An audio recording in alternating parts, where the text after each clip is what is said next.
ಇಲ್ಲ 351 352 ಅಂತ ಇಟ್ಕೊಳ್ಳೋಣ. Fine 3 years, fine 2 years. ಇದು ಏನ್ ಅಫೆನ್ಸ್ ಇದು? ಇದಕ್ಕೆ ನೋಟಿಸ್ ಕೊಡದೆ ಹೆಂಗ್ ಮಾಡಿದ್ರಂದ್ರೆ ಲಾ ಮೇಕರು, ಲಾ ಕೀಪರು, ಲಾ ಬ್ರೇಕರು 3 ಜನನು ಸೇರ್ಕೊಂಡು ಅವ್ರನ್ನ ಬಂಧಿಸಿದ್ದಾರೆ. ದುರುದ್ದೇಶ ಇದೆ. ಕೋರ್ಟಲ್ಲಿ ಪಬ್ಲಿಕ್ ಪ್ರಾಸಿಕ್ಯೂಟ್ರು ಬಂಧನಕ್ಕೆ ಕೇಳಿದ್ದಾರೆ, ಅದನ್ನು ತಪ್ಪಾಗುತ್ತೆ.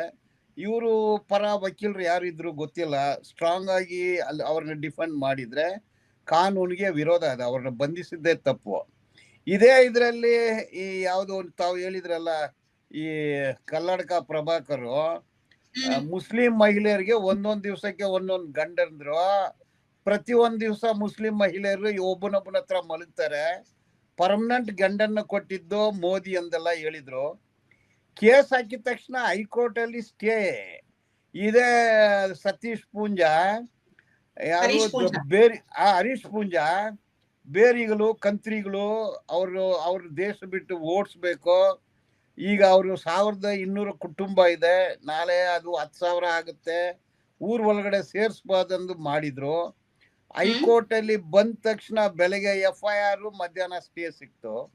ಇದೇ ಪೂಂಜಾ ಪೊಲೀಸ್ ಸ್ಟೇಷನ್ಗೆ ನುಗ್ಗಿ ಪೊಲೀಸ್ ಇನ್ಸ್ಪೆಕ್ಟರ್ ಗಲ್ಲಾಪಟ್ಟಿ ಹಿಡ್ದು ಹೊಡೆದಿದ್ದಕ್ಕೇನು ಸ್ಟೇ ಆಯ್ತು. ತಹಸೀಲ್ದಾರನ್ನ ಆಫೀಸಲ್ಲಿ ನುಗ್ಗಿ ತಹಸೀಲ್ದಾರನ್ನ ಹೊಡೆದ್ರು, ಅದಕ್ಕೂ ಸ್ಟೇ ಆಯ್ತು.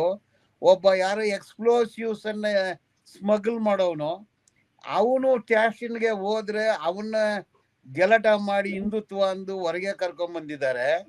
ಈ ತರ 7 ಕೇಸ್ ಇದೆ, 7 ಕೇಸು ಸ್ಟೇ.